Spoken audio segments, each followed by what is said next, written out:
sure is. You know what I'm saying? I shouldn't even give him no light. I'm gonna cut his light out. You should. Yeah, I'm shooting.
How you doing, family?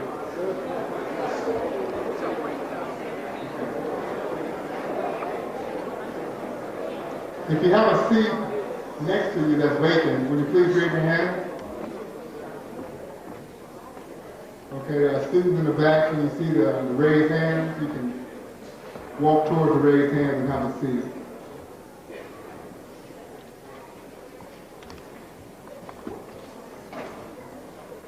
If you have a vacant seat next to you, would you please raise your hand, please?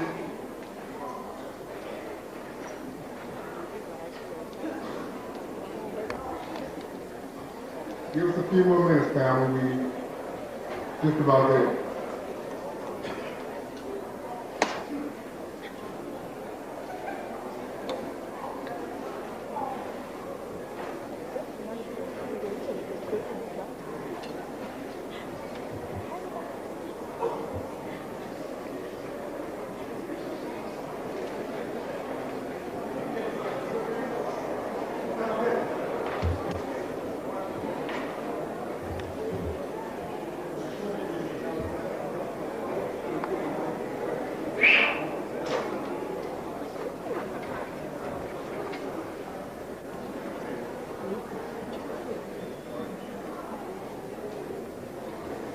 Is Lamont Geddes here?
Tape rolling? Let us pray. Gracious Father, you who exist always in the present tense, we first give you the honor and the praise for allowing us to be here in this chapel at this time on this day. We thank you, Father, for all the blessings with which you have blessed us, our persons and our community. We thank you for the successes of the Black struggle in America and the world thus far. We thank you for our leaders, past, present, and future. We thank you for the strong hope of our mothers and fathers and our grandfathers and grandmothers that strengthens us even today and keeps us going. We thank you for the church, always a safe place of faith and truth and action. This day, Father, we meet again in the church, and we ask your blessings first and foremost upon our speaker. We ask that all that is said, all that is done, and all that is heard be for your glory and your honor. Let your power and wisdom reside in our assembly tonight, that we may be encouraged and instructed and empowered. In your heavenly name, amen. Amen. Now please continue standing. Before we sit down, I'd like us all to sing the first two stanzas of Lift Every Voice and Sing, our national anthem. I guess I'll start it off. Lift every voice and sing, till earth and heaven ring with the harmonies of liberty.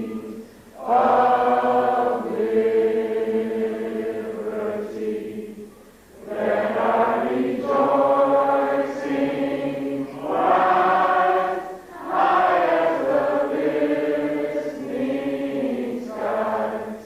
Let everything sound loud as the rolling sea. Sing a song full of the faith that the dark night has taught us. Sing a song full of the hope that the present has brought us.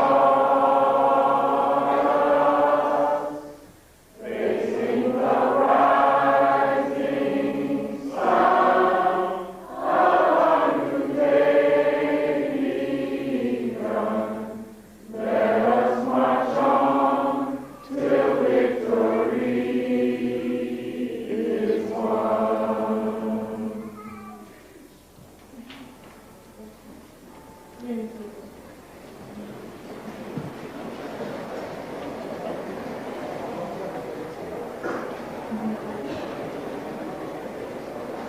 Today, I would like to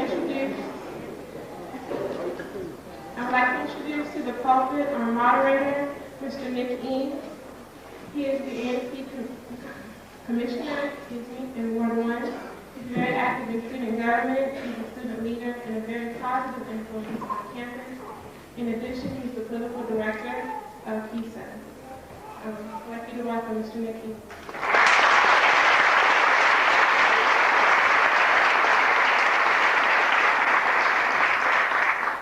How you doing, family? Everybody's all right? Well, we're here in a good call and a good name. But before we go right down to the subject at hand and to the strong soldier that we all came here to see, I want to bring up a mighty soldier and an administrator, if I can say that in 2 words, here at the podium. I'm going to bring up the dean. We all know this dean. This is the dean of residence life. All right. Please give Dean a round of applause. Dean.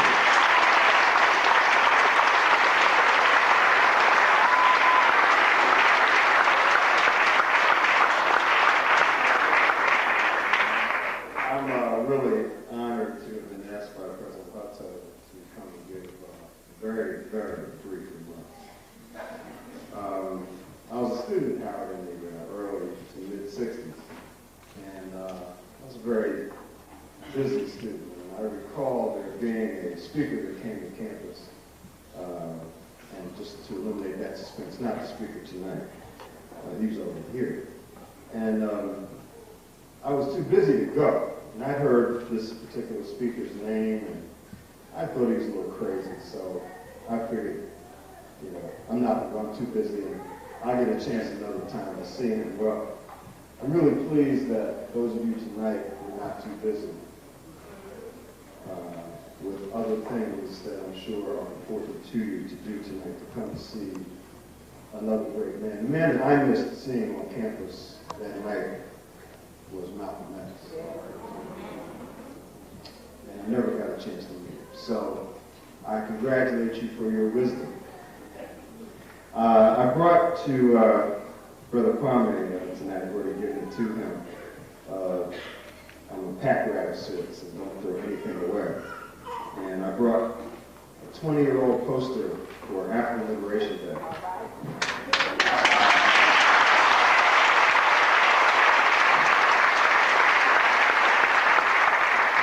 1978, Malcolm X Park. And I wanted to present this copy to President Hudson.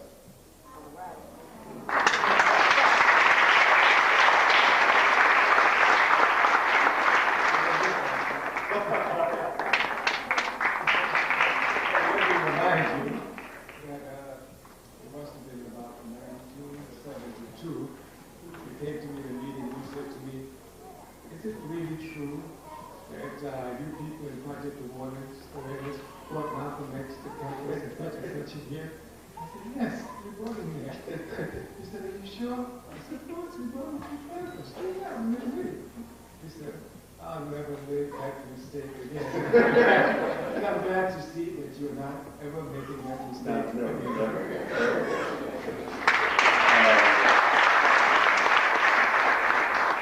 Several of our compatriots from back in the day are here tonight, and it's been quite a reunion. I just want to say to all of current students and others that are here tonight, that no matter what role you decide to take, always remember that the struggle of our people is paramount, most important. Thank you very much.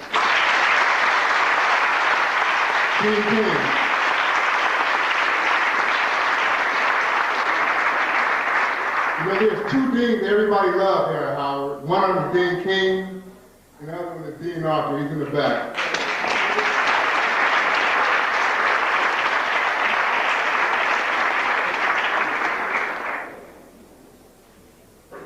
And of course, the dean of this holy place, the dean of this house, the dean that we all gather here, the wonderful Dean Richardson.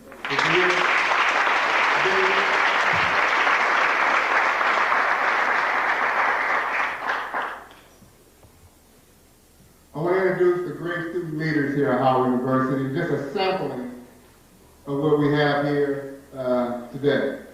I'm going to start on the stage.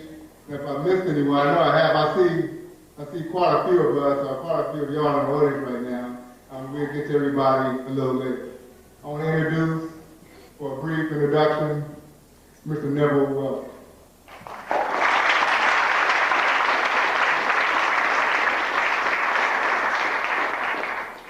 Thank you very much, brother. Good evening. Good evening. We first give thanks to the unmoved mover for facilitating and spearheading Brother Kwame's journey back to the MEECA. Brother Kwame, a very special welcome is extended to you on behalf of the International Student Association. Our best regard is extended to the Dean of the Chapel, Dean Richardson, for allowing this place to be the home of another historical event. In that glass over there, we see the face of Dean Crawford, Dean Hill, and Dr. Howard Thurman. My brother, Kwame, you've earned your place among the immortals, in our hearts, and among the men and women who have taught us that man cannot live by bread alone. Frantz Fanon said, every generation, out of obscurity, must find its destiny and either fulfill or betray. Brother Kwame, your physical presence here tonight is a constant reminder that we have come a very, very long way. But we have a far, far, far, far, far, far way to go. You remind us that we were not sent here at this institution to get a Mercedes-Benz, to get a BMW,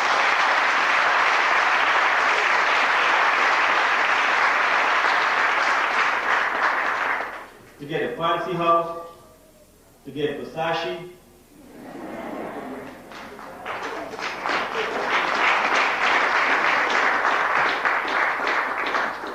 The unmoved mover is not interested in what degree we got while we were here or what our GPA was and all the other stuff that we were told are important.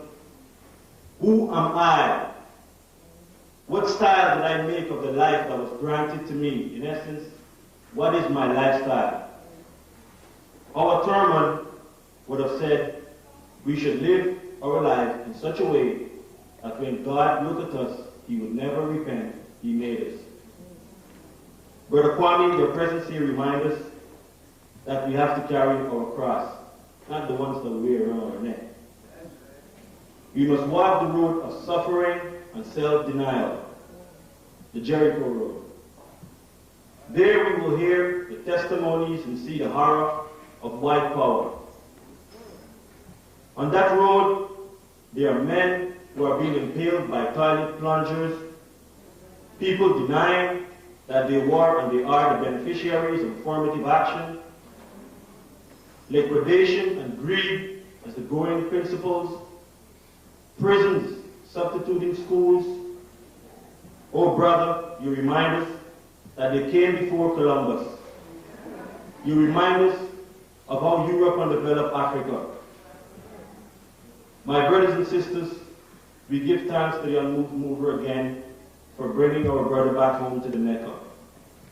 We are thankful for all that you've contributed toward our mental liberation and black upliftment and emancipation. My brothers and sisters, please join me in welcoming Brother Kwame back home. Welcome home.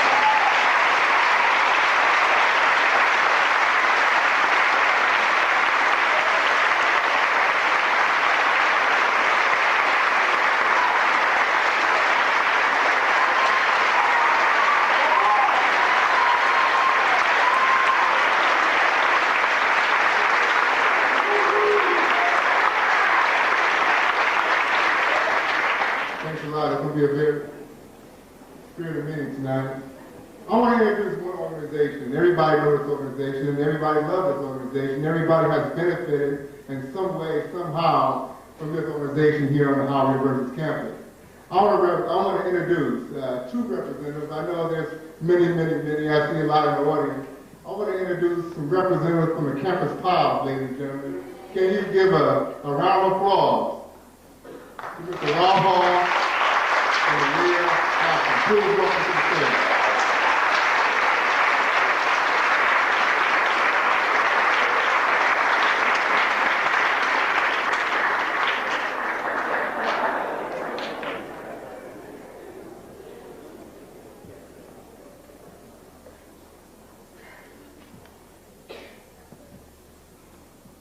Good evening, ladies and gentlemen. My name is Robert Hall. We are both campus pals, this is true.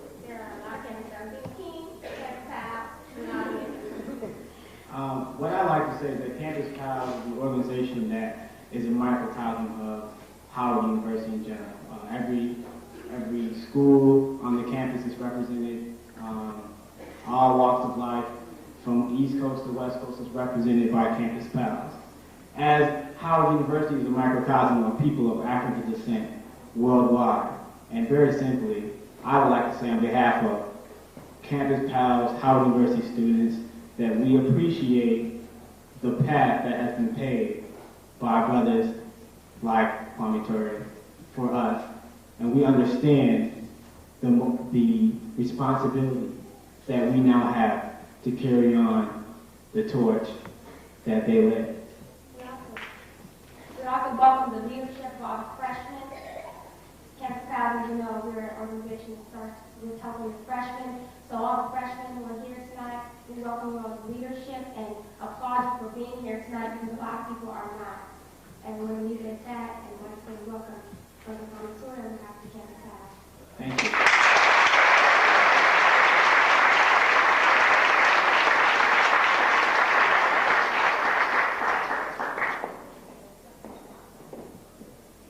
Representing the undergraduate student assembly, all the undergraduate students here at Howard University, the lovely Zandra Jones. Thank you very much.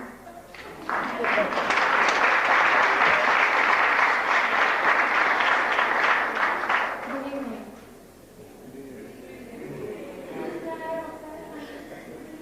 On behalf of the undergraduate student assembly, I'm indeed honored to stand before you this evening on such a special occasion. I have the distinct pleasure of bringing greetings and welcomes, and in doing so, I'm not only welcoming home a brother who has gone before us, but I am welcoming all of you here to very special groups, to very special parties. First, in welcoming Mr. Kwame Ture, I didn't really know what to say, y'all. I was like, I mean, what do you say to welcome a man who is actually a part of history himself? I could say that he's been a part of the Student Nonviolence Coordinating Committee and the Black Panthers and the Pan-African Movement.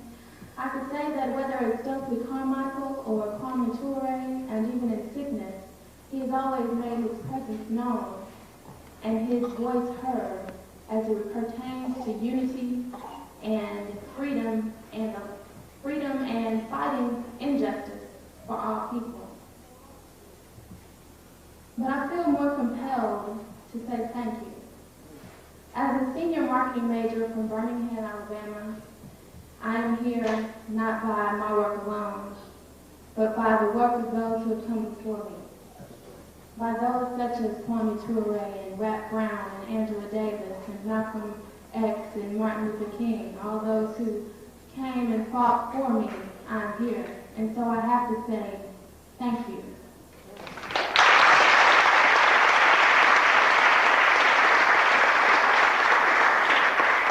Mr. Ture for having been an inspiration and an example for all those who seek justice for all people, for those who seek truth, for those who seek to find the universal one love, and who see that the whole can do so much more than the individual parts.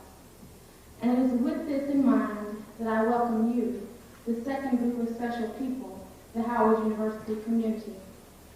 It is my desire that we will leave here this evening with a renewed fervor and a renewed spirit to fight for what we believe in. It is my desire that if we leave here with only one thing learned from our wise teacher, that it is anything worth having is worth fighting for. And it is because of these people that we no longer have to fight only with our fists, but we can fight with our minds, with our pocketbooks, with our dollars, in the boardrooms, in the classrooms, in the back rooms. Ladies and gentlemen, I encourage you to take all that is being given to you tonight. You can do what I do. I listen to what's being said. I use what I can use and discard what I can't. Take it all in. Make no mistake. As Dean King said, you are not here by accident. Take advantage of it for all it is worth. Thank you for supporting the Student Association program, and God bless.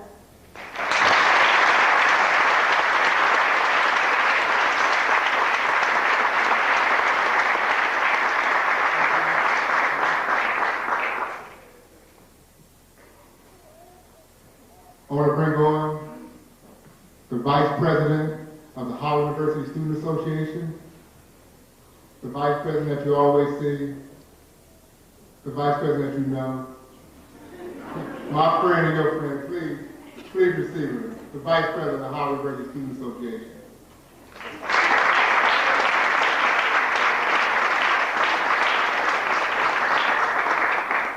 Good evening, everybody. I really asked not to be brought up today, to see how much pull I have around here. I just wanted to to welcome you all and thank you for coming out to support yet another Nation Time program. When we ran our campaign last year, we ran on Nation Time and everybody asked us what Nation Time meant. And Nation Time is about bringing a community of people together. Not only the Howard community, but the DC community and the Black community as a whole. And as you can see tonight, this is exactly what we've done.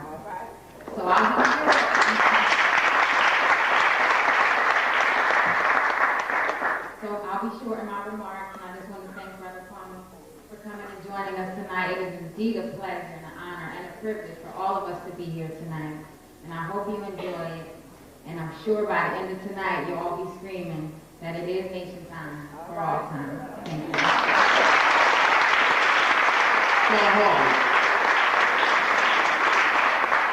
Mrs. Karen Spellman in the audience?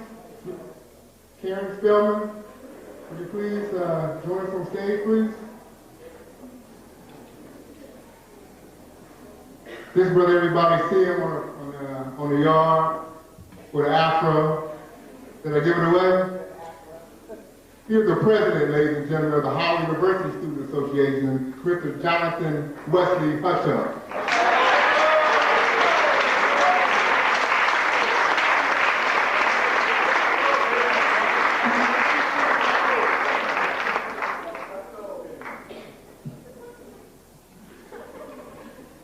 First and foremost, I must give all honor and praise to God for being good enough to allow us to be present at this place at this time. Good evening. On behalf of the student body here at Howard, we would like to thank all the students and administrators who helped to make this program a success. I must stress Dr. Steve Davis, Vice President of Student Affairs, if he is here, Dean Archer, Dean King. I must also stress Attorney Donald Temple, if he's in the house, raise your hand.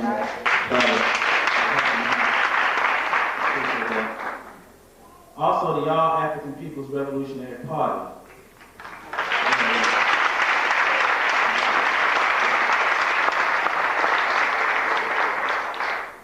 Especially Dr. John Trimble, Kamau Benjamin, Brother Bemboshi Shango, and Masani Bidiako, who helped facilitate Kwame's presence here tonight and help us to contact many of you who are here.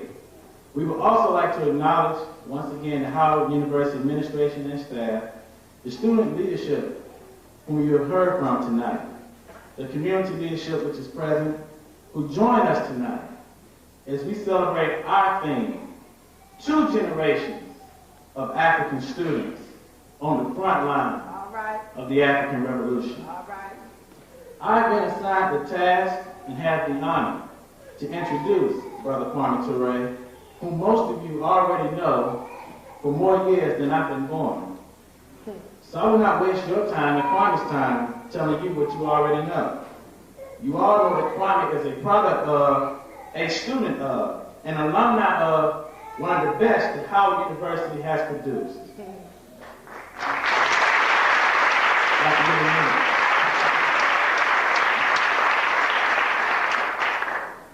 We do not suggest here that the development of this great man is limited to or solely subscribed to Howard.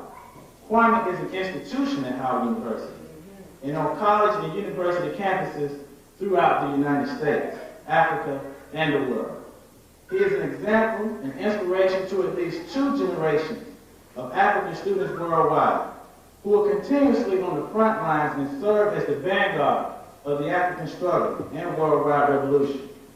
His contributions are many, including his work as an organizer of the Nonviolent Action Group, the Student Nonviolent Coordinating Committee, the Mississippi Freedom Democratic Party, that's right, after that. One of the chairmen here was the chairman of our Advisory Neighborhood Commission. I'm looking for him. Brother Lawrence Giat, please stand. Brother Lawrence Giat.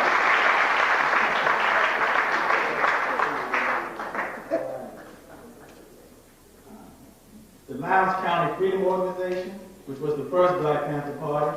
All right. The movement to take Kwame Nkrumah back to Ghana. All right. And the RDA, which is the Democratic Party of Guinea. Yeah. There you go. He has been a teacher and mentor who has met and taught face-to-face to a minimum of 250,000 students, at least 2 generations of African and progressive students and youth over the last 30 years. He is also known as a writer whose works includes Black Power, The Politics of Liberation, and Kwame Speaks, From Black Power to Pan-Africanism. He is currently completing his autobiography. His struggles include the right to vote, the right to self-defense, and the necessity to organize an independent, all-African political party. We, the leadership of the Howard student body, are honored to take our place among a host of student leadership and administrations over the past 30 years to welcome Kwame home. We know that to some people home is heaven, and that to others Africa, Guinea is his home. But Howard University is and will always be Kwame's home, away from home.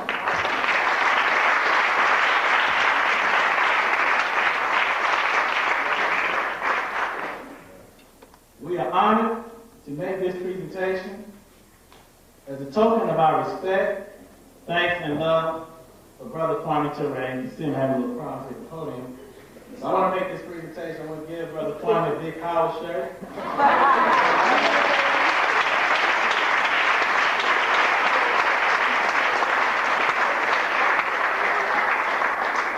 Thank you so much. Please bring along with a big round of applause, Brother Kwame Ture.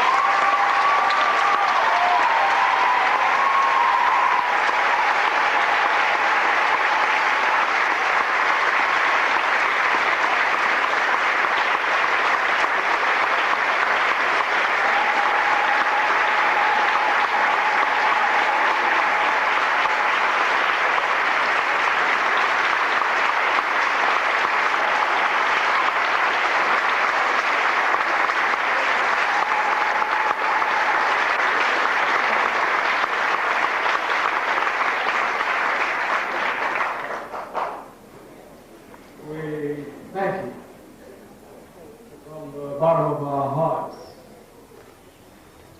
We know that through our life experience that when you work for the people will never forsake you.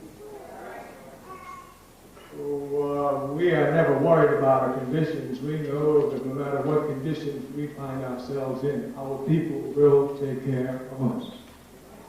So we want to thank you for all the love you've demonstrated. We're honored to be here tonight. We want to thank all the student organizations, all of the deans, all of the different peoples involved in putting this together. Of course, as a student at Howard, I know what it takes, and I know the hard and serious work that's involved in it. So we want to thank you as one who knows the work that you have done. We want to thank so many, many brothers and sisters who we've seen in the audience that we haven't seen in years. And we're glad to see a very good cross-section of generations here tonight. We are very honored to be at Rankins Chapel, and Dean Richardson is only continuing a tradition that has to be continued. At my time, it was Dean Crawford. And one of the things about Rankins Chapel is that it was always open for meetings of this kind when other areas of the university was closed. So this tradition, of course, is a tradition which continues. It has to do with the very tradition of our people. Our people who have never seen religion as the opium of the masses. That, of course, coming directly out of the European culture. It being a fact that Europe has never produced any universal religion, all of them presented from the outside.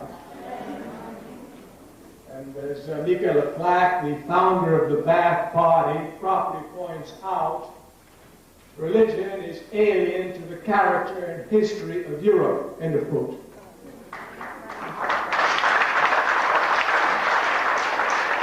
Therefore, this struggle of Africans ensuring that religion and revolution go hand in hand is one that we must thank our culture for. It has asserted itself against great onslaught in the world. And we hold high that if one is truly religious, one must be revolutionary.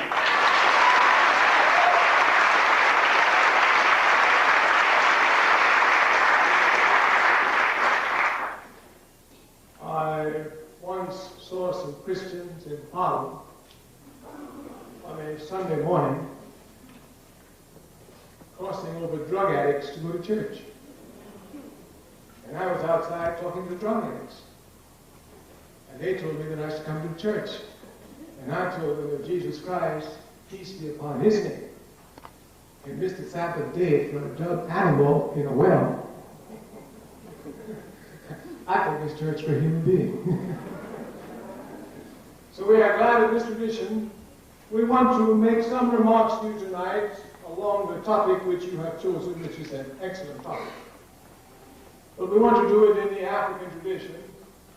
Malcolm X carried on the tradition, though we don't have the same format, by calling them fireside chats. Every once in a while you need a fireside chat. You know, sometimes some people do not understand the real essence of our struggle. The real essence of our struggle is eternal.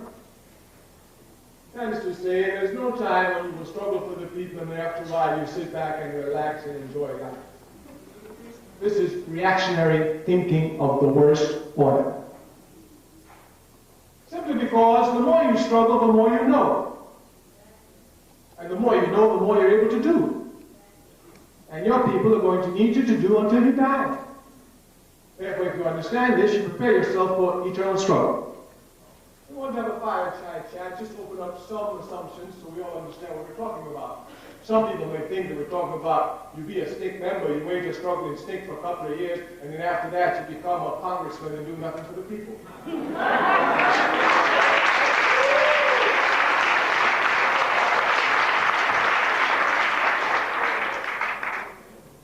Stokely Ture, a great son of Africa, says that it is most irresponsible to undertake a task voluntarily, which we say is indispensable to the people's happiness, and before completing the task, to stop.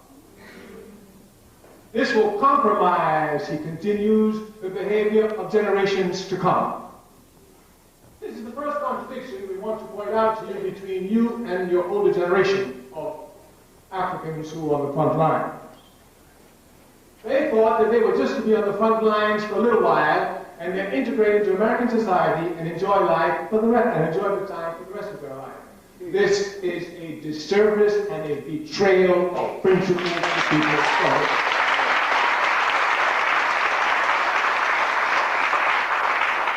You must reject this path instinctively.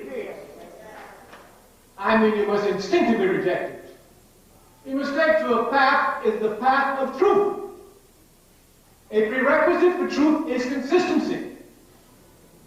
We're not saying that everyone who's consistent is correct. No, you can be consistently incorrect.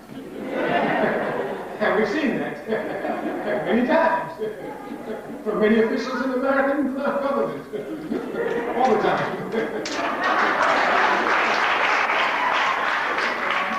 I mean, for example, they have been consistently incorrect on Cuba for 30 years, and they persistently.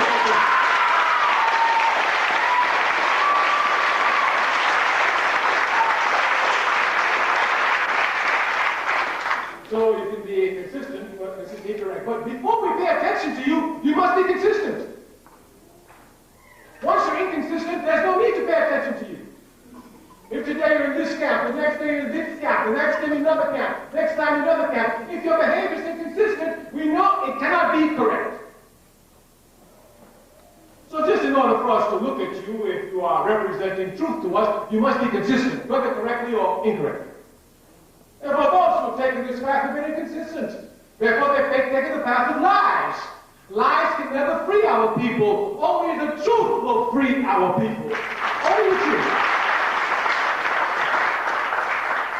Therefore, this is one contradiction to look at. We do not come to praise. Your job as a younger generation coming is to assess properly what went on before you, to see what contributions you can make to advance the struggle, and what errors you must correct from the ones they made.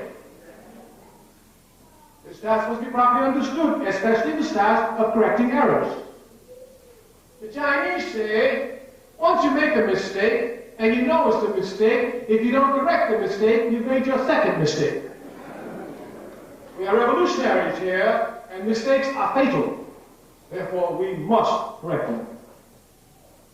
We urge each of you to come and to look carefully at the errors they made. You must come to correct them. You must come to correct the errors, and you must come to improve upon the strategy to go forward. Now, we've already said from the very beginning that the struggle is eternal. Once you decide to struggle for your people, you better figure out, look at those Panthers who came out, said they wanted to fight for the people, and now they're doing all sorts of nonsense, everything other than fighting for the people. They've compromised generations of strugglers. These generations come to say, well, if they started the struggle, maybe we should start too. And then you know what they say? Drugs destroyed the Panthers. Drugs, the police destroyed the Panthers.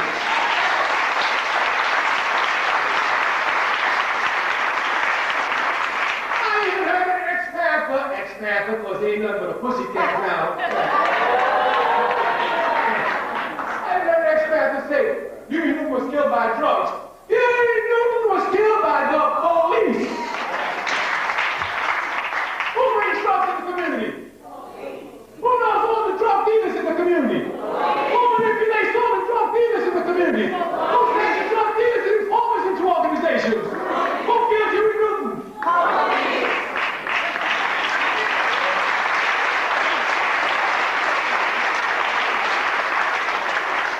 You must be careful in your analysis.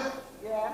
Any analysis you make of oppressed people in every area of their life where you leave out the enemy will never give you a correct analysis. You will end up blaming the people.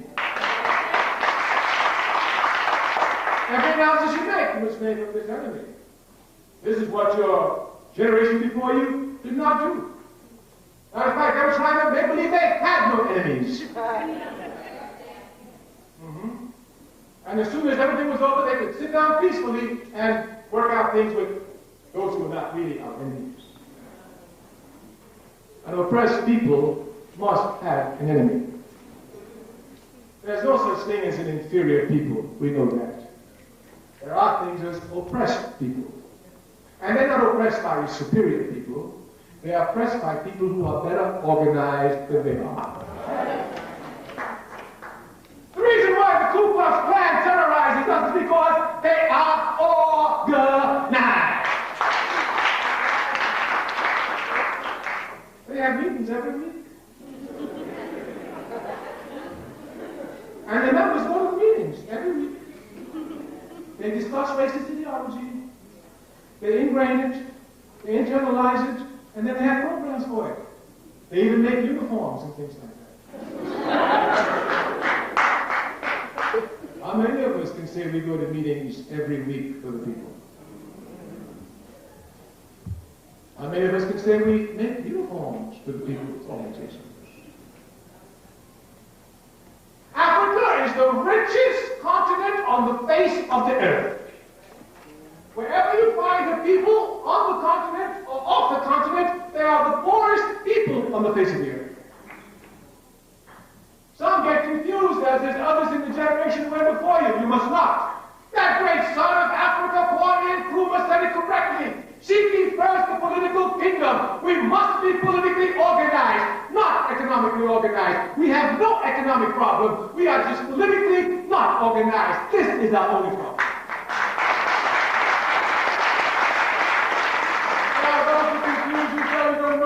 Economic strength. How could you build up economic strength and you think you don't have an enemy that you have economic strength when you don't even have military strength to defend the economically that you say you grow?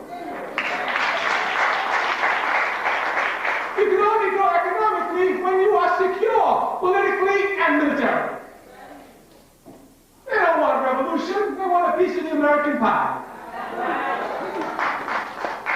We don't want a piece of the American pie. We cannot want it. The American pie is based on genocide and slavery. We want to destroy it.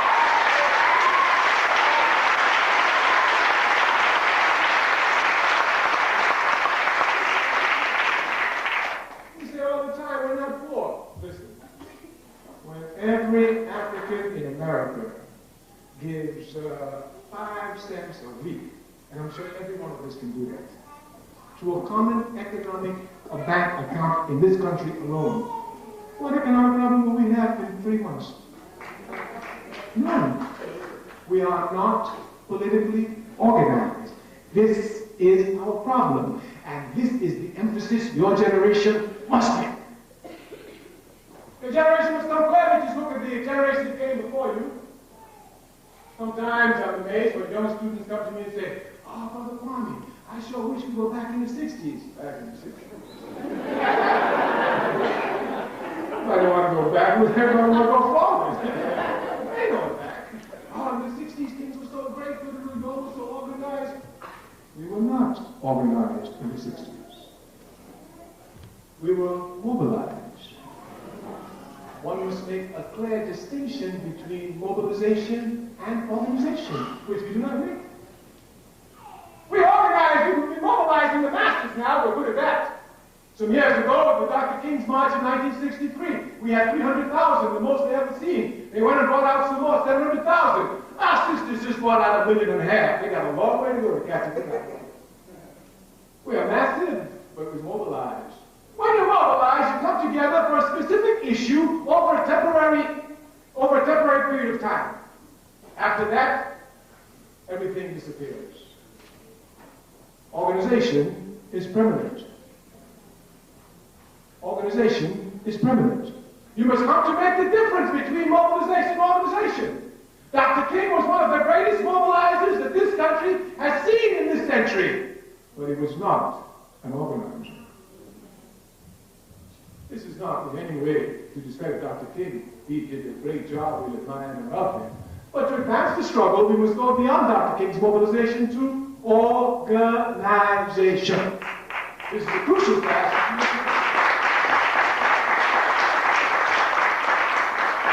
We are thinking about revolution, and we need to mention some things about it, so some people get confused about it.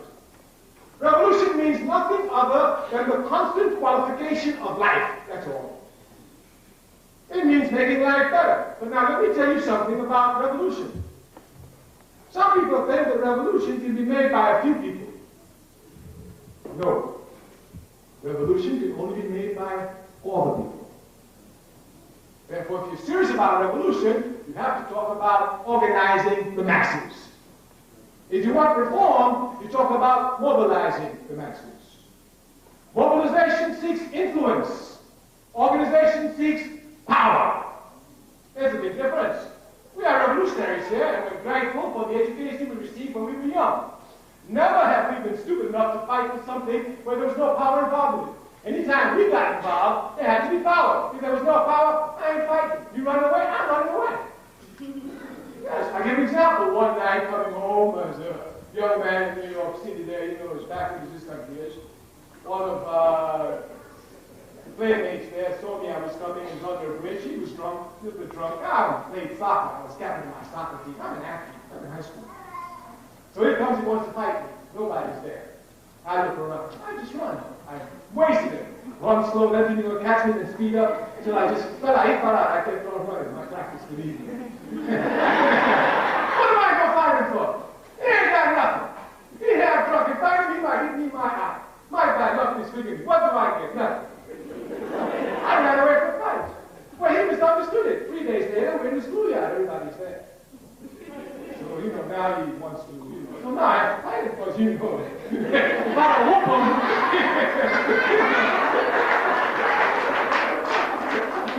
But if there's nothing to gain, I don't fight. You ain't got no power, I ain't got no fight with you. I don't fight for nothing. A lot of stupid people fight for nothing. A whole lot of them fight for nothing. He just pushed me, boy. I whooped him. Yeah, pushed me that. I whooped him. He just bloody my eye a little bit. I whooped him. What'd you get? Nothing. Nothing. They fight for nothing all the time. He said so-and-so to this woman, and I didn't like that. I'm going to go over there. What you going to get? We're revolutionaries. We fight for power. We do not fight influence. We're not seeking to influence people. We are to destroy the capitalist system that can never produce anyone like it.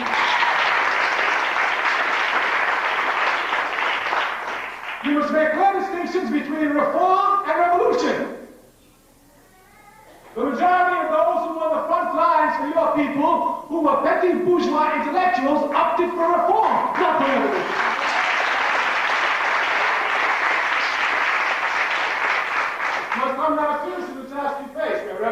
workers here.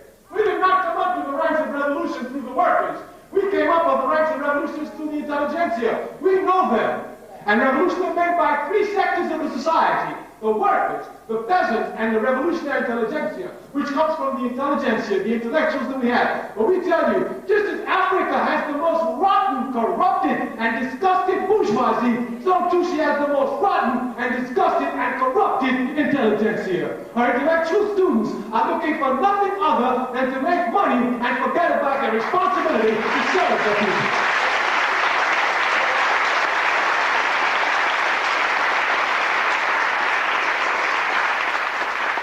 Task then you have a formidable task. Even up to now, we cannot produce the talented tenth that Du Bois have been begging for, crying for, and praying for decades, almost a century now. We come from the most corrupt in our society. We come from those who owe everything to the people and want to give nothing back to the people. In fact, they want to continue to exploit their people, working in partnership with other exploiters of their people.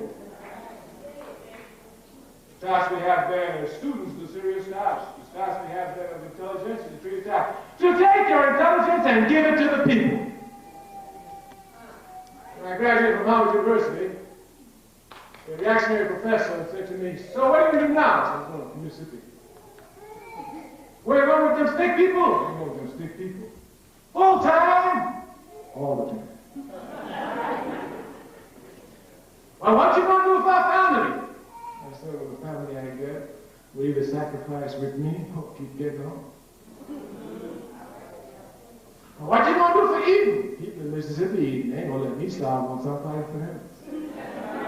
No, we started off by telling you, we're talking about experiences. When I was a young man working for Snake in Mississippi, they would put me in a house I don't even know. 2 o'clock in the morning, people I don't even know would come knock on the door. "Now they found the house, now they come and fight it, let's go." They put me in a truck, take me to some other house. I go to a house, the people there are peasants, they are poor sharecroppers. They ain't got nothing except one bed that's been passed on from generations to generations with their handy quilt. And they go 3 o'clock in the morning, bring me, I got my sleeping bag, and they go insist that I sleep in the bed. I tell them, "No, I got a sleeping bag, I'm down on the floor." No. One man said one night, "These young boys, what they think it is in these young boys coming down here, they think that they're ready to give their lives for us, and we're ready to give their lives for them? Who they think it is?" Yeah. I didn't know where I was. There's people who protect me, give their lives for me. Once you fight for the people will always fight to protect you. But your fight for the people must be honest. It must be dignified. It must be integrity. It must be without no compromise at all.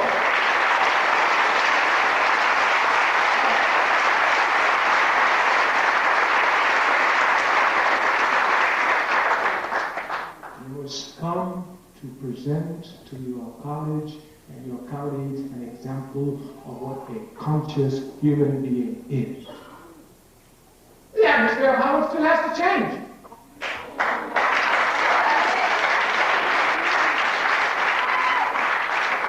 There is still too much frivolous activities on the board.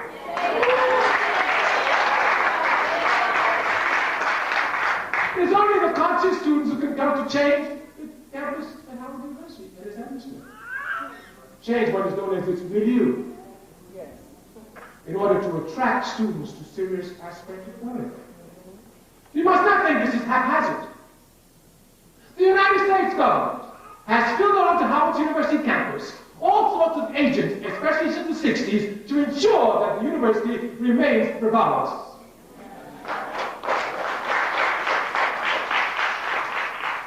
But all this is in vain. We shall win.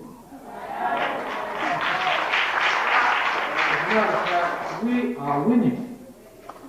But the only way you can properly see that you're winning is when you take a revolutionary perspective and a revolutionary perspective look at the masses of the people, not the corrupt leaders that you find everywhere, especially overwhelmingly in Africa. Look at the people. Look at this issue with the Gulf here that this stupid man is talking about. I mean, nothing but community punishment for one man. Listen to the filth of their press. Do you know what the press said when interviewing an ex-president? When you had a chance to kill Saddam Hussein, why did you kill him?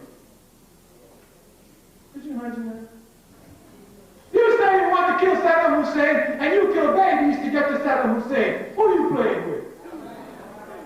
Not one Arab country supporting them, not one. It's not because those Arab puppets don't want to, they want to. But the pressure of the masses of the people is such that they cannot. You must look to the masses. All of those reactionary regimes want to support America, but they cannot. Because the consciousness of the people continues to grow and nothing can stop the rising consciousness of the masses. Absolutely nothing. As a matter of fact, his action is going to speed it up. When he attacks there, hatred for American imperialism will rise even more throughout the world.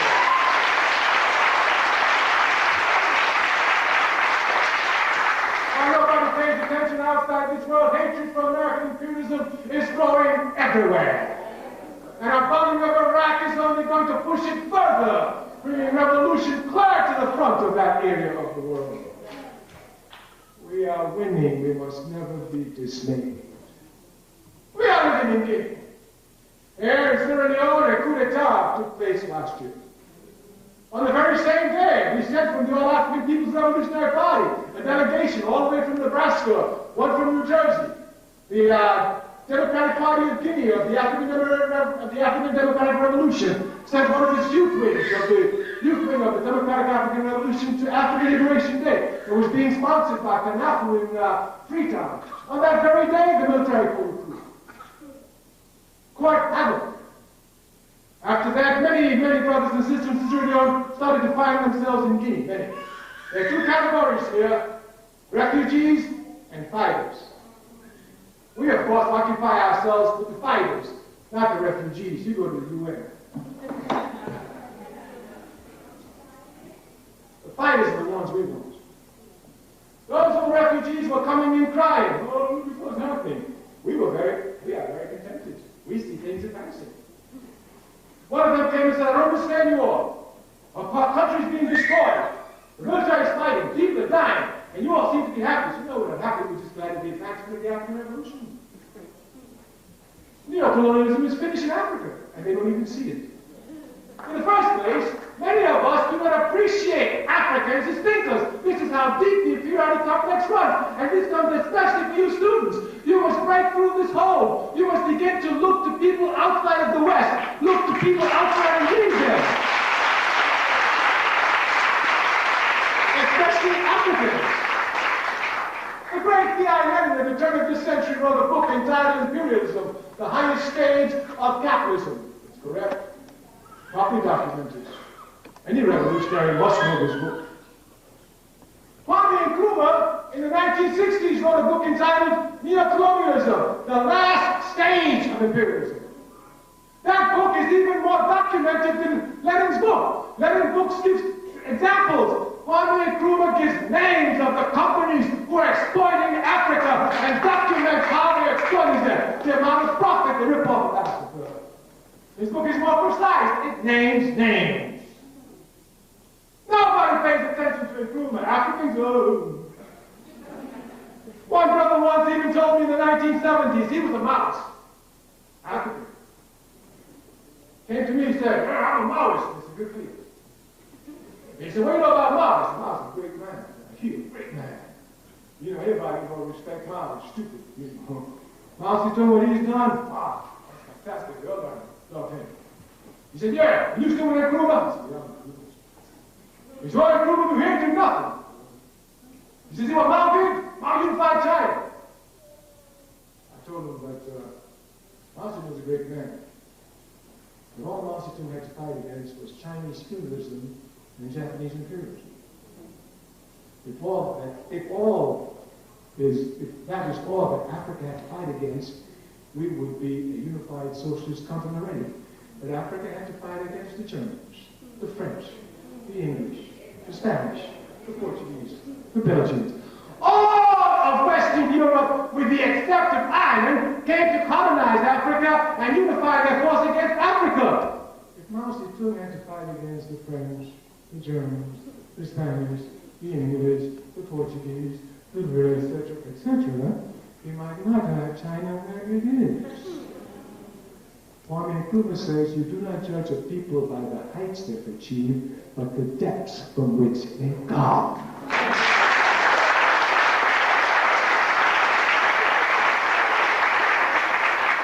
Those guys are Jews. Matter of fact, we go everywhere. People fight with us. They don't think that we Africans are capable of thinking for ourselves. We are revolutionaries here. We say we're only concerned with one thing, with power. And I said, Bikini, what you doing? I said, one thing, John, state power. Man can't talk about nonsense. Man, a big meeting, talking off the top of his speech. I took 2 minutes. I said, that ain't even so close to the state power. I'm looking for state power. What does that mean? The regime in power, we got to replace them. How? By any means necessary. It's a military regime. How did they replace us? They came to power by guns, killed 90% of our Central Committee, tortured and harassed thousands of our cadres, put them in jail. What do you mean? By any means necessary, we're going to take state power. All we want is power, revolutionaries. But do you know why people speak of power? Many don't know what power really is. Something that powers execution or implementation. Power begins at the level of conception. Months and years ago, when this Gulf War was being kicked off, I was in New York. A journalist called me to ask him questions about the war. He mentioned Colin Powell. I said, "Here, traitor."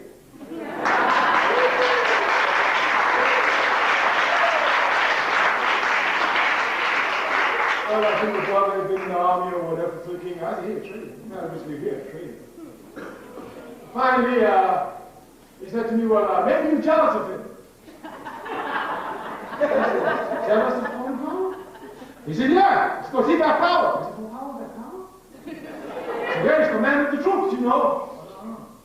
I said, "Powell and I are the same age." He said, "I went to the same elementary school in the Bronx when we were younger." We both faced the draft together for Vietnam. He said, "Yes." I told him, "Hell no, I ain't doing it."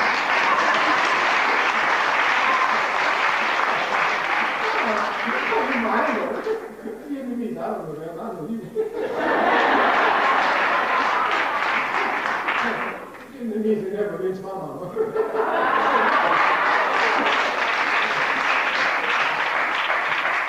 I don't know nothing about war. Power went. They sent him to Grenada. They sent him to Lebanon. They sent him here. Now they sent him to the Gulf. I said, "You call that power?" I want to be the one who's sending him. That's where the power is. That's where the power is, the one who conceives. That's where power is. Power begins on the level of conception. What you conceive, you can do, you can do. I'll give you a clear example. We say we're winning. People in Syria say, "We don't say happy." I said, "Look." And Nkrumah says neocolonialism is the last stage of imperialism. I've seen Africans who call themselves intelligentsias, who write, quoting Nkrumah. And Nkrumah says neocolonialism is the last stage of imperialism. And then they say, "But Africa is going to be recolonized." You understand what they're saying? We said it's finished. If you examine neocolonialism in Africa, you will see that they use 3 political instruments. The clique, which to confuse socialists they call a one-party state, as they did in the case of Mobutu and Houphouët-Boigny, for example. The military, which is their most popular means of suppressing the people in Africa. Every square inch of Africa has seen military rule. And the third one is the one they just brought in called a multi-party democracy trial. These are the 3 political instruments of neocolonialism in Africa. If you look at the clique, it's finished. They themselves had to destroy Mobutu. They themselves. It wasn't Kabila, it was the Americans. They themselves, they got rid of Mobutu. So they know the one-party clique can no longer rule. That one is finished. The military is totally discredited in every square inch of Africa. The military is totally discredited in every square inch of Africa. Now we come to Sierra Leone. Here in Sierra Leone, the military makes a coup. And when the military makes a coup, the people in Africa, the masses, are completely against it. It's got to come down. They just brought it down. You know who brought it down? 5 military regimes. Abacha in Nigeria, military. Rawlings in Ghana, military. Conte in Guinea, military. Jammeh in Gambia, military. Blaise Compaoré in Burkina Faso, military. So the military has now brought down the military to justify the military, and they've got to go to civilian rule. You must look properly and examine the masses of the people. This last one about ethnic multi-party democracy, since it has built-in ethnic cleavages, and Africa's already surpassed that stage, there's no time for them. You must be careful. They will make it appear as if Africa has fought more fratricidal wars than Europe in their media campaign. They kill 1 million today. In 1 month they kill 1 million. Now they're just attacking each other. So if you're not careful, it will sound like if in Africa all they're doing is spreading blood. But anyone who has a cursory glance of history knows that Europe has committed more fratricide warfare than all the continents put together. Matter of fact, they didn't even maintain it in Europe, they brought it outside. In Trinidad, where I was born, the French fought the Portuguese, fought the British in Trinidad. Go all over the world, they fight each other everywhere. So they carry the fight outside of Europe. So if you're not careful, it might make it appear as if, wow, you know, it's going to be rough in Africa. We make a statement all the time, and it was absolutely true.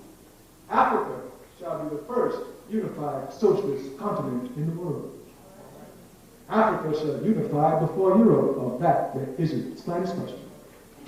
We can go into 3 areas. One we've already touched on, the historical aspect of the fratricidal warfare. We give you 2 other examples. Now let me tell you something about Africa today. Africa today is ruled overwhelmingly by the scum of our race. Those puppet leaders in Africa, they work hand in hand with the enemy to exploit them. This I can never understand. This is so anti-African. Here, you grow up in Africa, you know your people. You get into a position where you have the opportunity to help your people, and instead of helping your people, you work with imperialist powers to further exploit your people. I'll kill you quicker than I killed the white man.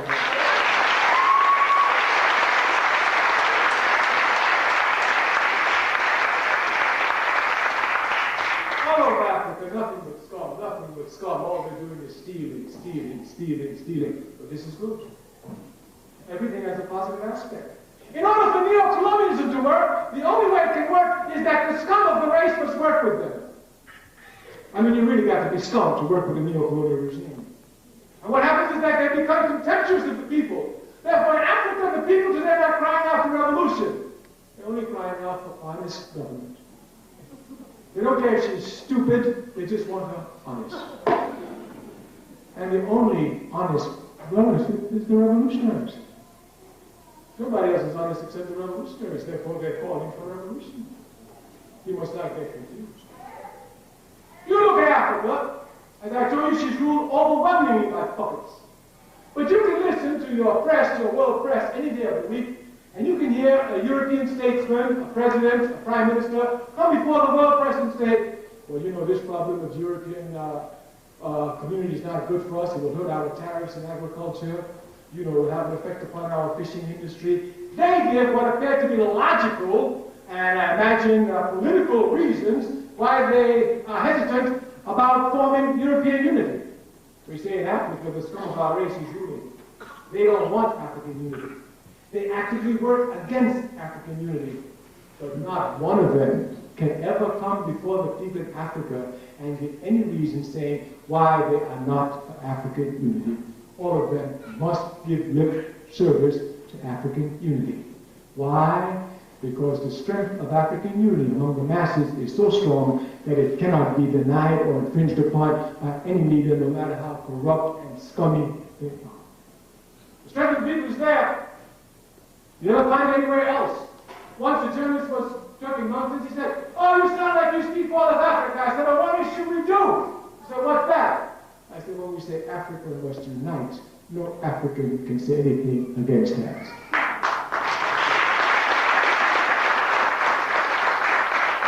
Finally, so you can see it clearly, we are looking at the masses of our people now. You look at the leadership, we look at our people. That's what we want, the masses.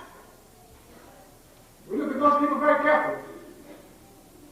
I've heard songs sung about England, about France, even about Germany, but I've never heard one song sung about Europe. I'm not saying it doesn't exist, but I've never heard it. The songs I've heard sung about Africa, I can stop with Bob Marley alone, who was born outside of Africa. He that with the Calypsonians as backward as they are. They got to say, how you doing, Africa? Yeah. The songs that sing about Africa are numbering the hundreds of thousands. Everywhere. No other continent has songs sung to it like Africa.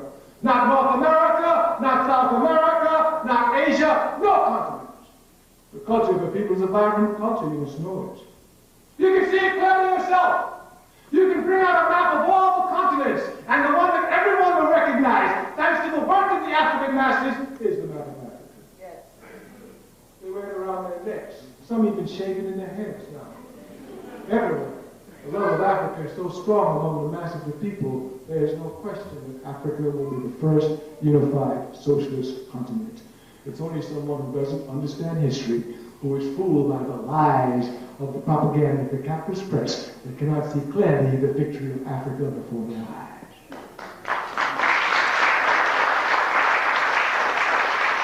We are coming to conclude, but you know we're revolutionaries. The great Kwame Ture says, thought without action is empty. And action without thought is blind.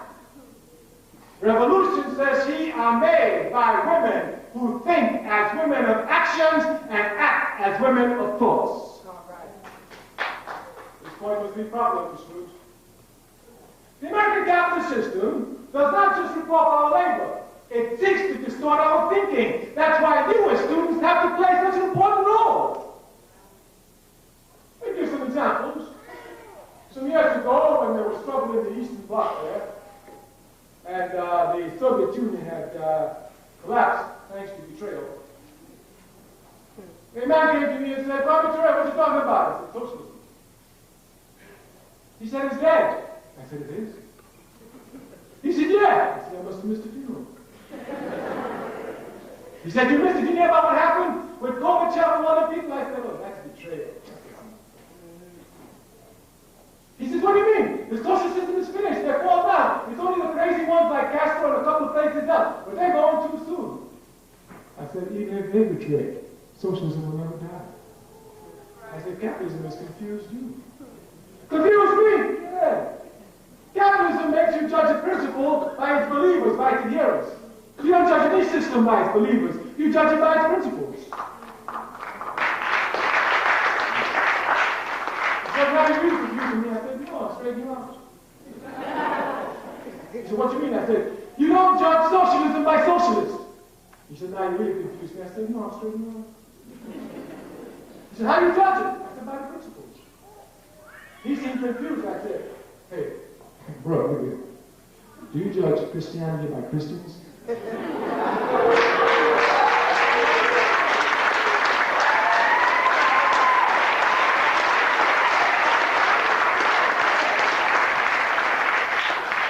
Not even by the Pope. You judge Christianity, you judge it by the thoughts, deeds, words, and actions of Jesus Christ. Peace be upon his name. Therefore, anywhere you come seriously to judge Christianity, judge it by its principles, not by its worshippers. If you judge Christianity with all due respect to D. Richardson, even by Rankin's Chapel, we would have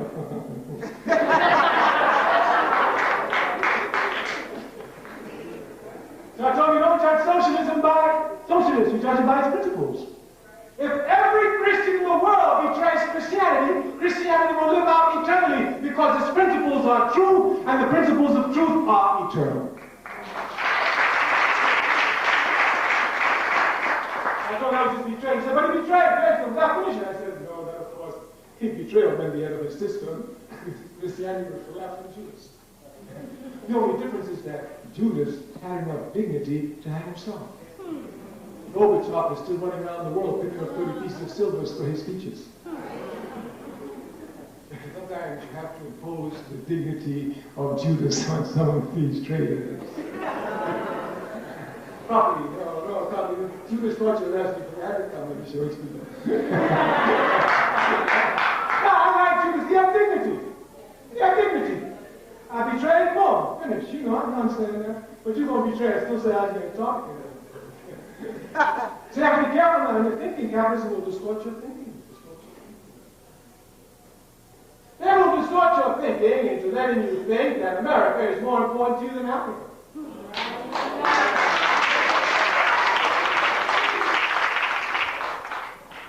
They will distort your thinking into letting you think that now is more important than the generation in the future.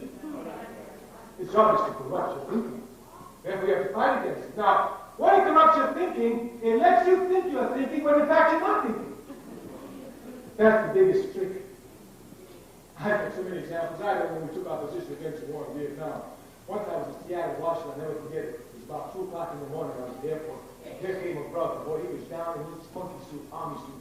You know how we is, shoes shine, buttons shine. You know how we, we can't see. We sat down with 2 brothers. We talked. Now he's going out to Vietnam. Now, he didn't know who I was. I said, why are you out to Vietnam? He said, go fight against the communists. I said, well, what the communists are? You know what? The real communists, they take away democracy. You mean like in Mississippi where we can't vote?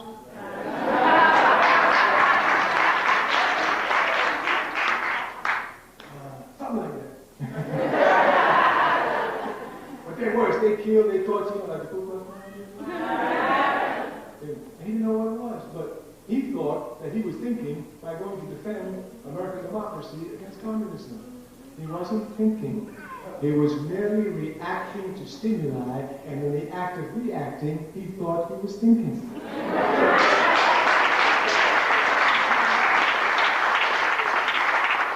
It happens all the time, especially on college campus. You cannot think about something unless you are involved in it and studying it. Know it. If you've never been to a biology class, you can't think about biology. If you've never been to physics, you can't think about physics. Of course, you think about physics. But if you've never taken physics, you can't think about physics. If you've never played basketball, you can't think about basketball. Of course, when you watch a basketball game, you can criticize every basketball player. But if you've never played basketball, you can't think about basketball. If you've never struggled for your people, you can't think about your people's struggle.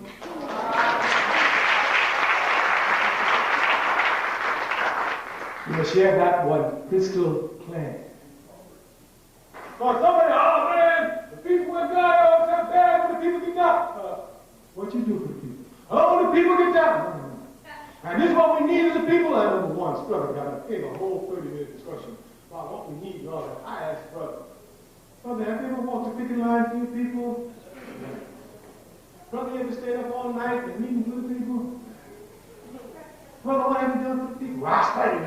Brother, what have you done for the people? If you're not involved with the people's struggle to advance the people, you cannot think about advancing the people's struggle. Of course, you can think about it. Of course, you can think about it. But unless we struggle together, we cannot think about the people's struggle. So for the first thing you must know, if you truly want the advancement of your people, deep in your heart of hearts, that's the thing you really want. If you are not actively working to bring it about, you ought to think about something else that would be more productive. It would be more productive. Therefore, thought and action must go hand in hand. We say they separate between you and Catholics. Say that you think you can think about anything without knowing anything. And Amherst, about 2 years ago, having a discussion with the students, I told them, but your American system is backwards, stupid. They got mad. I told them, but it's true. They don't even send in primary sources. What do you mean, Mr. Ture? I said, check this out. How many of you know about Hitler? Every hand went up. Every hand went up. How many of you got an opinion about Hitler? Keep your hands up. Every hand stayed up. How many of you have read one book by Hitler? Keep your hands up. Every hand went up. And look at you. Hitler wrote books. Hitler wrote articles.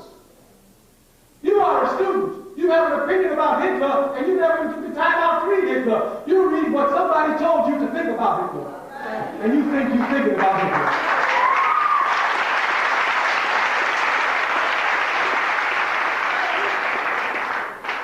The same, of course, is true for Africa. We make advances, and we must know them. This is the first generation of Africans to produce a serious crop of African anthropologists. Starting from Chekhov to Diop, all the way down to Van Servet, but to Finch, all of them were popping up everywhere. We're in my hand. First time. Now all the lies told will be scientifically smashed once and for all. Hitler said you can tell a lie 1,000,000 times and the people will come to think it's true. This is true. Revolutionaries say, tell the truth a couple of times, it will smash 1,000,000 lies. This is the truth.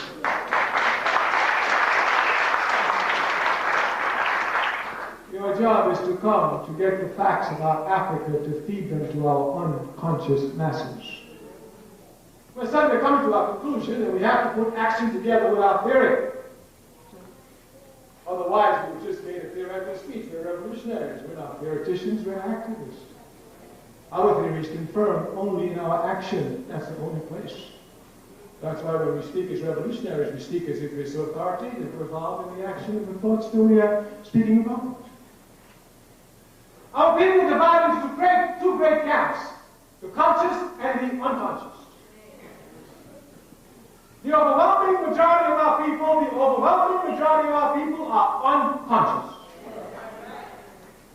You could say 95% without even blinking an eye. The 5% who range in consciousness, of course, range in different degrees. And we give them a big leeway when we say 5%.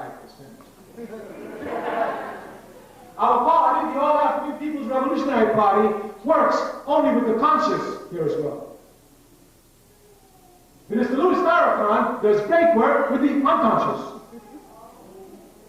There's no need, therefore, for us to duplicate our energies. Our work is with the conscious, therefore, when we go to have a recruitment drive like we're having here this evening, that's what we're having. We don't make big publicity for everybody, just get it on the ground. The ones who are serious, they'll hear it, they'll come. Those are the ones we're looking for. We're not looking for the ones that Farrakhan is looking for. And Farrakhan is doing a great job, and we've been safely there to meet him, to greet him. We've known him for 30 years, we support him, he's doing a fantastic job. But no need for us to duplicate. Jesse Jackson is also on other levels, raising the level of the conscious and the unconscious, Sharpton. So there are many, many forces that are doing this. But we, the All-African People's Revolutionary Party, we work with the conscious. Now, when we say we work with the conscious, for us the conscious means that they understand that they have a responsibility, and the major responsibility that they have is to order their entire life around the liberation of the masses of their people. This is what we mean by the conscious. That means that when I got married to my wife, I told her, if your child needs milk, and I got the money for the milk, and if a brother needs a gun, your child ain't getting no milk. You can just roll it over. You understand? And when life comes, you got this is it. African Revolution is paramount in our life here. We sacrifice everything for it. Our party, the All-African People's Revolutionary Party, started a long time ago. The Pan-Africanist Party, we've done a lot of work. We spread our work. As Brother King showed you, we came back and institutionalized African Liberation Day. We have organizers in Africa now, in South Africa, in Ghana, Sierra Leone, Guinea. We've got over Africa. We're pumping up more. Of course, we've got organizers throughout the United States, here in Washington. We have them in the Caribbean. We have them in England. So we've been concentrating our work, putting a true Pan-African character and nature to our party. Which we've been able to do. The representative from the All-African People's Revolutionary Party, why don't you just raise your hands, because there are quite a few of them. Just raise your hands, raise your hands. So you can see some of these people in the back there who sacrifices for you.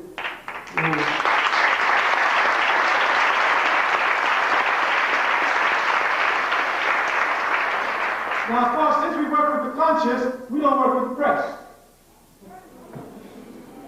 Be careful here. We don't work with the press, because we're talking about revolution. We're not a mobilization organization. Press can't help us. We've always done people they move to don't need the press. And I think what a lot of people missed about the march in Philadelphia with the sisters was that march came about without any press at all. Just grassroots.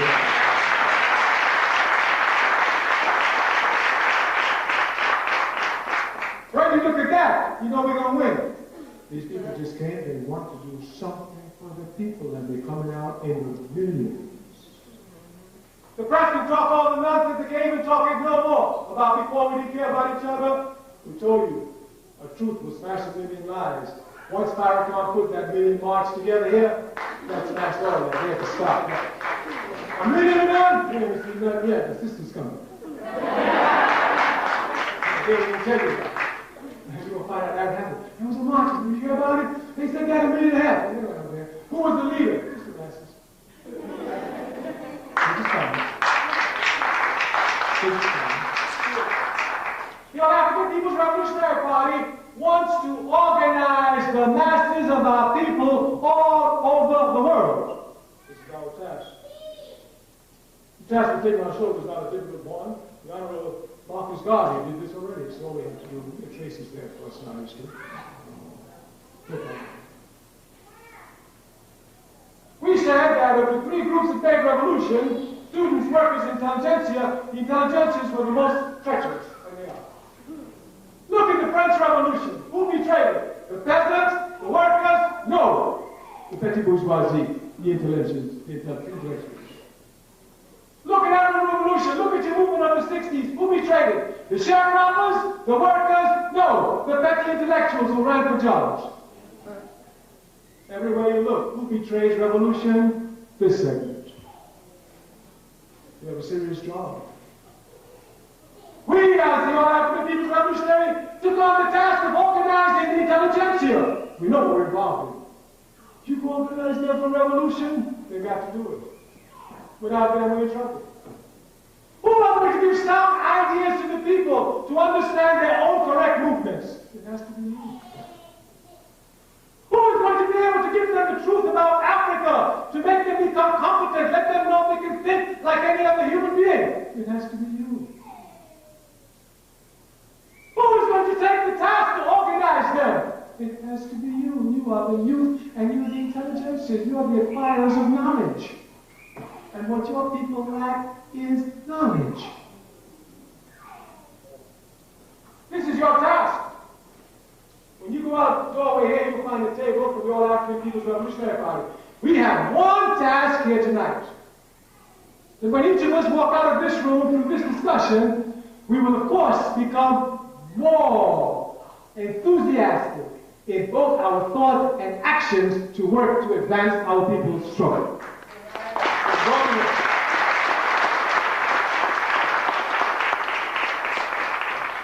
On any level.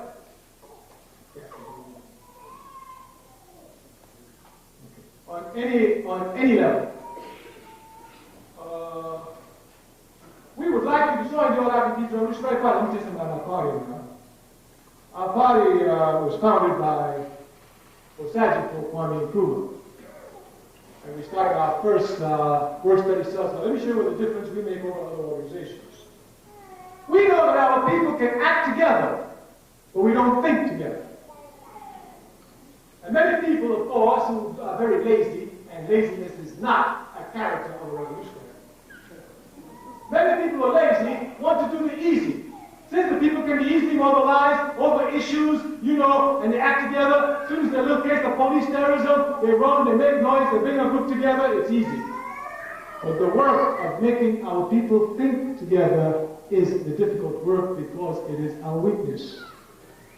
When you love our people, you don't jump on their strengths. You go for their weaknesses. We love our people. We're going to strengthen the weaknesses. We have to start thinking together since we already act together. I mean, you can see our actions together. We're revolutionaries here. We dream of making urban rebellions. We've been involved in it since the 1960s, so we know how to do it. In America, yeah, we've been involved in so many urban rebellions right here in America, we know how to do it. We didn't even organize them. Of course we did. We organized them. We know how to do it. The one here at the King, when we resigned from the Student Nonviolent Coordinating Committee to come to Washington, D.C., we were coming here for one purpose, to make a rebellion in 1968 on July or August. We began to organize all around the city. When King was assassinated April 8th, we had to go for it now. There's not a discussion. Go for it now. Let's wait my foot. Let's go for it now. We got no choice. If he's ready to go, go. And we wanted what we had. Made a serious mark in Washington, D.C. Yes, sir. Made a serious mark in Washington, D.C. After that, they backed up. So we know how to make rebellions. But to plan a rebellion where people do not think together is extremely difficult. But they act together now. Look, I give you enough to declare that this is the truth. This is the truth. When was the writing of the rebellion? April 1992? In February of 1992, I was in California. Had an all-day meeting with the Crips, the Bloods, and all. You know, we do this all the time. We've been doing it all our lives. Sat down, had big discussions with them. You know, tell them, listen, man, you know, this thing going. And near the end of the meeting, I told them, I said, listen, you know, I was the Army Prime Minister of the Black Panther Party. And one of the things I learned early in life from a book I read about Stalin, that's my little story. Stalin gained power in the Bolshevik party because he sat on the guns.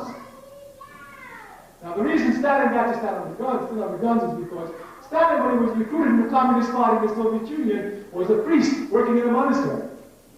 He was recruited as a priest. Many people didn't know that. And he worked from the monastery.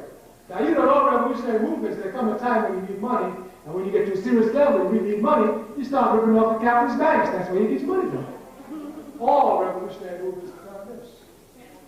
So when it came time to rip off the banks, since most of the Bolsheviks were intelligentsia and didn't know the people, and Stalin was a priest and he had contact with the lumpen proletariat, they gave the job to Stalin.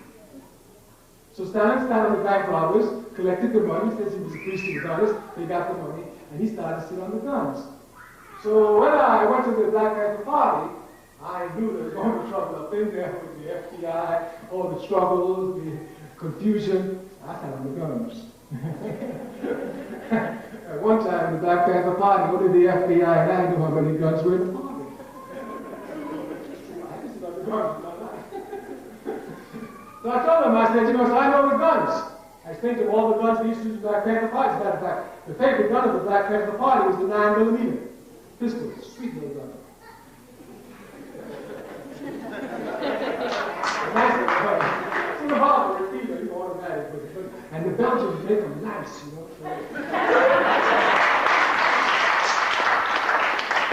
I told them the guns they used to use, you know, AK-47. I told them the guns they use now, you can't get in the streets. So I told them, it's got to be police king the guns. No question about it, you know. So we went through discussion.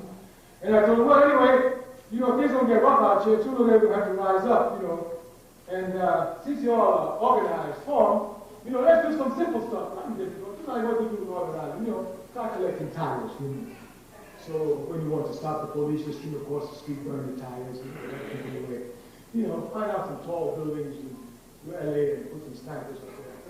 You know, get some Molotov cocktail. You know, anybody make a Molotov cocktail, you know. Just pour some gas in a container, put a rag in it, tie the rag, throw it away, hit the captain's throat. You know, Molotov cocktail, you know. Very difficult to make, you know. You know, I told them all these things, so they told me near the end of it.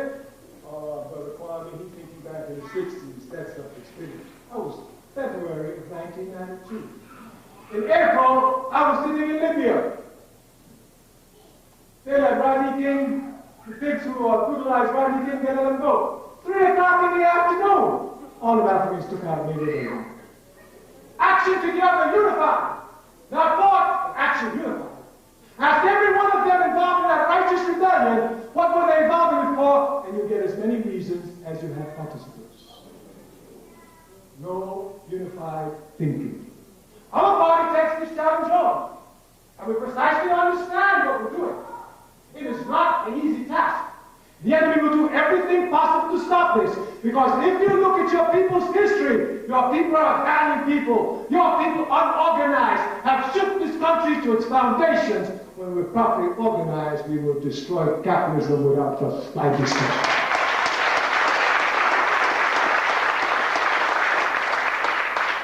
Your people have gone from burning plantations to burning cities without being organized. That's not an easy task in a country that's as oppressive and repressive against us as this system is. Your people need organization. This is our only reason, therefore, when you go out. Let me tell you something. Our party is a serious party now. Just like the Ku Klux Klan goes to meeting every week. If you love your people as much as the Ku Klux Klan hate you, you should go to a meeting every week. You think that we're going to be free just by you coming to meetings and clapping?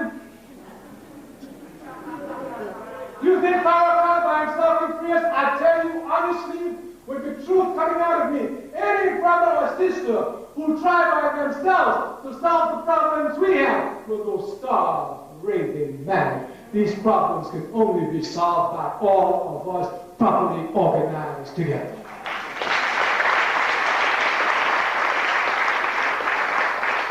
In our conclusion, once you join our party, when you walk the door, they have party people there, they will introduce themselves, tell you about our party. They're having an orientation here on Saturday, February 21st at 2 to 4 p.m. All the information is out there. But our party now is serious party. Serious party. And when you start, you don't put all the serious on. You start step by step, step by step, step by step. So you don't have a whole lot of work to do in it, but we want to show you if you think it's the correct path. We tell you to come work with us. But now, we tell you all the time, if you don't join our party, you better join another organization working for the people. We want our people organized. We want them organized in our party, but we want our people organized more than we want them organized in our party. And if they get organized in any organization, we're satisfied. But maybe I stated once, a young brother who thought that they were revolutionary, not covering anything. We got there. You tell them to join any organization, I tell them to join any organization. I told them Stokely Ture says, bad organization is better than no organization at all. And this is absolutely correct. Once at the same meeting in February, with the gangs, after there we had a meeting with some intellectuals. We were late. We're usually never late because we're revolutionaries. But we apologized, and the spokesperson for the party said that unfortunately, we were meeting with these gang people. So one brother stepped up to me and said, "You mean with the Crips and the Bloods?" He said, "You were late with them because of us." And so, how could you do that? I said, "Well, they need us more than usual." And aside from that, they're organized. I'd rather work with them than work with you. He said, "Organized?" I said, "Yeah." So you know what's the fundamental thing about organization? There's a higher force above you. The gang member disciplines himself to the gang, whether correct or incorrect. That's not the judgment we're making here. What we're making here is there's something above you. The intelligentsia in this country, the African intellectuals, have no force above them to which they're here to pay themselves out. When you're organized, discipline is imposed upon you. We are indisciplined people. When we were students on this campus, Friday, spring term, everybody outside dancing, enjoying themselves on Friday. We were meetings working for the people. And if you were given a task to accomplish for that meeting, you had to go and give that task there. Organization imposes organized discipline upon us. We are indisciplined people. We need organization. So we tell you, if you don't join our party, join the NAACP. If you don't join the NAACP, join the Urban League. If you don't join the Urban League, join NAPO. You have good people's organization. If you don't join that, join the Nation of Islam. And if all the organizations out there fighting for people is not the correct one for you, then you come on and make your organization to help us free the people.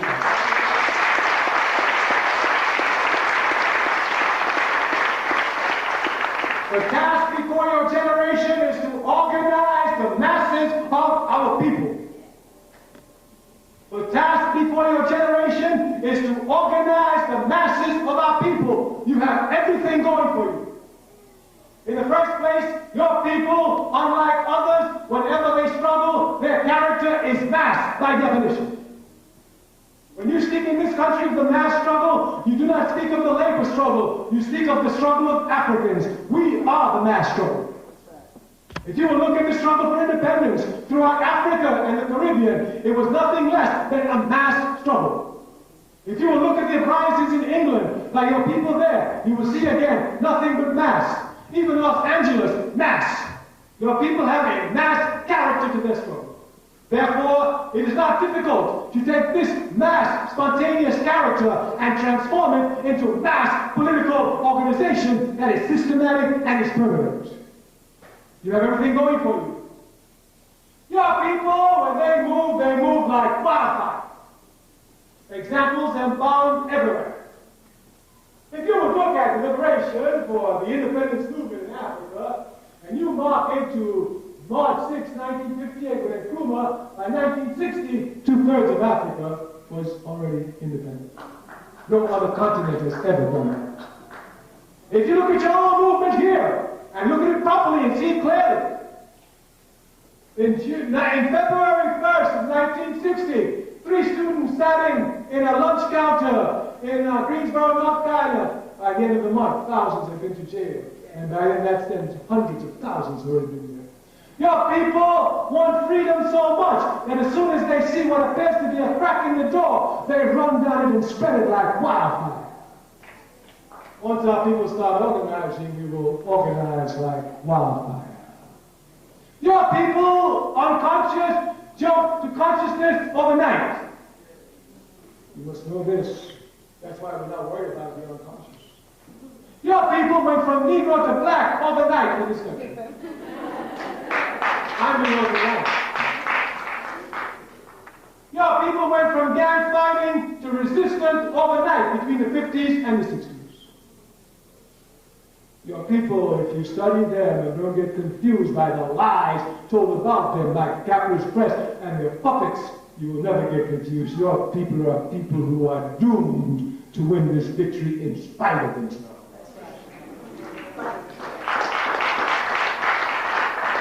You have a conscious responsibility to organize your people.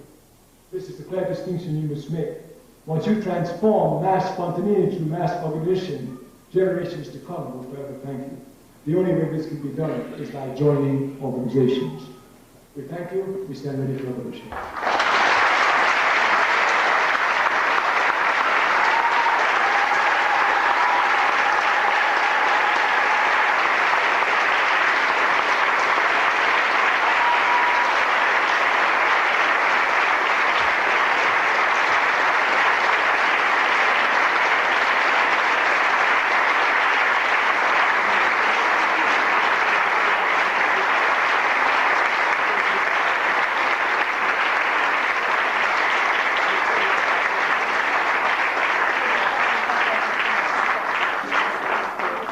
For Kwame Ture, please, again.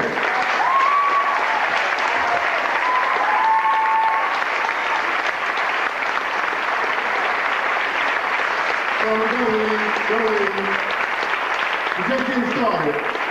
We gotta organize now, right? We gotta organize now, right? All African People Revolutionary Party have an orientation session in the Engineering Building Auditorium this Saturday at 2 p.m. It's this Saturday at 2 p.m. in the Engineering Auditorium. Stop the U.S. war on Iraq. We're having another rally this Saturday. Please have a seat. It won't be long. It's going to be very strong today. It's Saturday, February 21st. We're going to meet at DuPont Circle at 1 p.m. and there's a rally in front of the White House. The Republic of New Africa celebrates New African Nations Day, 1998. That's Friday, March 27, 1998. If you're going to be here for spring break, you're going to be at the Republic of New Africa, New African Nations Day. Is that right? The Howard University Student Association Political Committee meeting is March 3rd, 6 p.m. at the Blackburn Center to organize politically for young people. I want to bring up your president, Jonathan Hutchell, with the last remarks.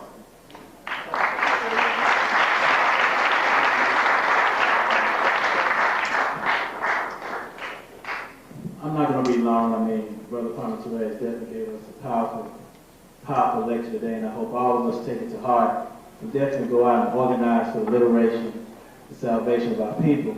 I want to bring up real shortly Ms. Gilda Sherrod Ali. Is she here?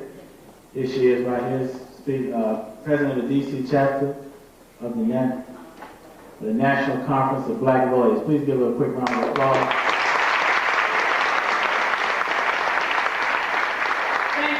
Thank you, my brothers and sisters, and I want to thank Brother Kwame for coming here this evening and so accurately reminding us or informing us, depending on which part of the historical spectrum you lie, about how the police destroyed the Black Panther Party, and they also destroyed the Black Liberation Army, and they also destroyed the Deacons of Defense, and they also destroyed every activist organization that we had that was working for our people in the 60s, the 70s, and the 80s, including MOVE organizations. And in that regard, I'm coming to you this evening with an invitation. I'm inviting you to become active. I'm inviting you to resist. And can you say, as our sister Sonia always asks us, can you say resist? Resist. Can you say resist? Resist. Can you resist? Resist. And we are asking you to come out March 27, 1998 for Jericho 98, and we are going to resist.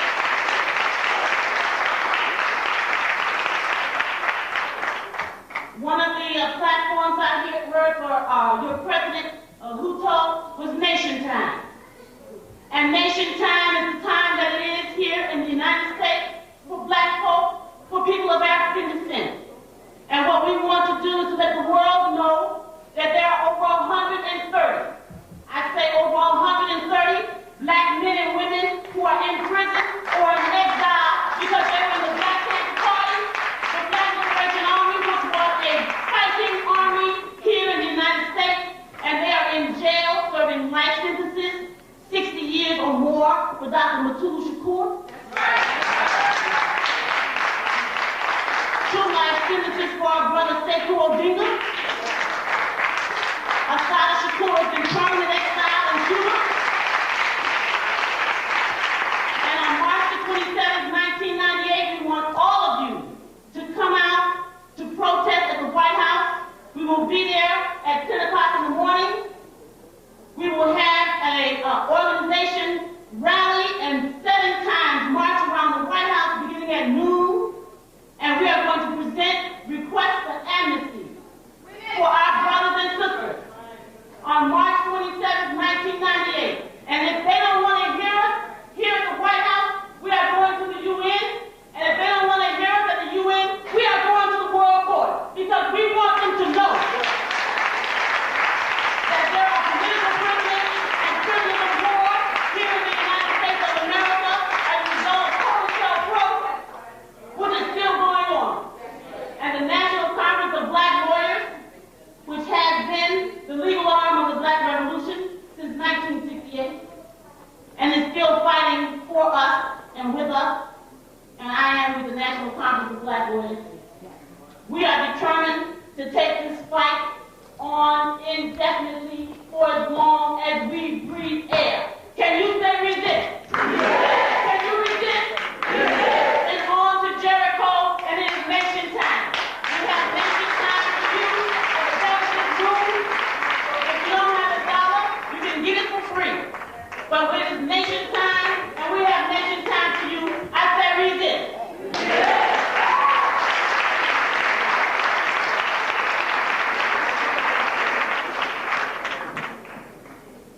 At this time, we can call our dear Sister Rosie back up to the podium and close us out in prayer. Brother, excuse me. Yes, And Mr. Elder would like to speak. Oh, yes, go ahead. Jericho 98 is also having a film festival here at Blackburn Center the 21st. That's Saturday, February, from 4 until 7, following your 2 o'clock event. And we would like all of you to come out. It's a part of organizing to free all of these brothers and sisters of the 60s and 70s who are the warriors who have struggled for us. We'd like for you to come out as part of the organizing of the community. We want you to be there. That is on that flyer I gave the brother. I saw him put it in his pocket. That's why I'm speaking to you now. Because he put it away. And you need to know this now, brothers and sisters. This is a part of what Sister Jahira Azad Ali was announcing. Asante Sana. And the victory is ours.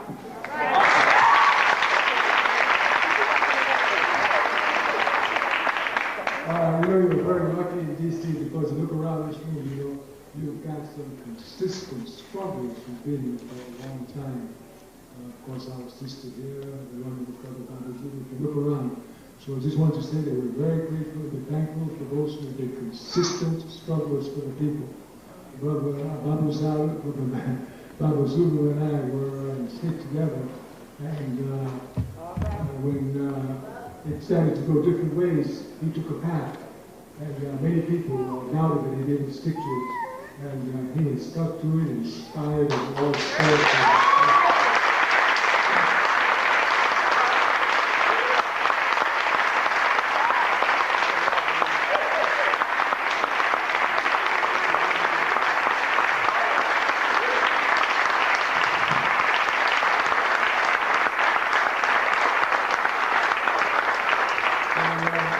We just want the younger generations to know that you got some other people out here who've been consistent and got a lot of experience.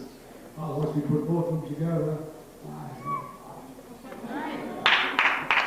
Right. And you cannot leave out the female gender. I know we had Sister General Ali to speak. We had Mama Y'all Angela here. I started with you.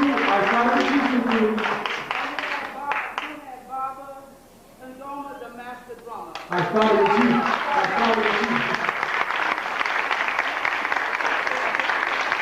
And you have been Zinger over here on the floor. Brother John Moore on the camera. Does anyone else would like to speak? Brother John. Yes. Right here, yes. Right here with your hand.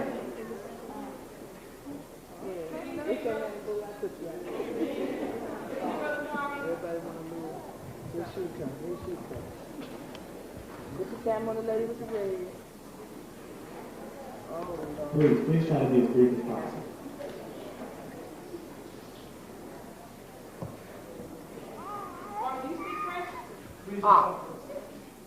Big as the first in Africa.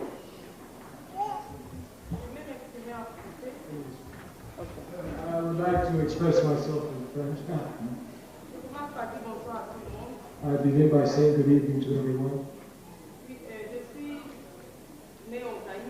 I am born in Zaire, actually now in Congo. I am a member of the RNS, the quoi RNS? L'Assemblée pour quoi? Une fête? Hey! The assembly for Rallying for a new society.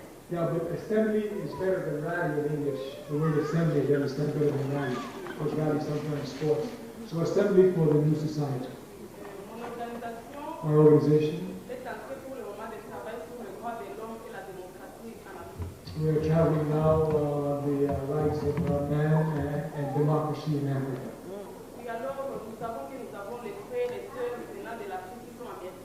We know we have our brothers and sisters who come from Africa that are here in America. Who you are.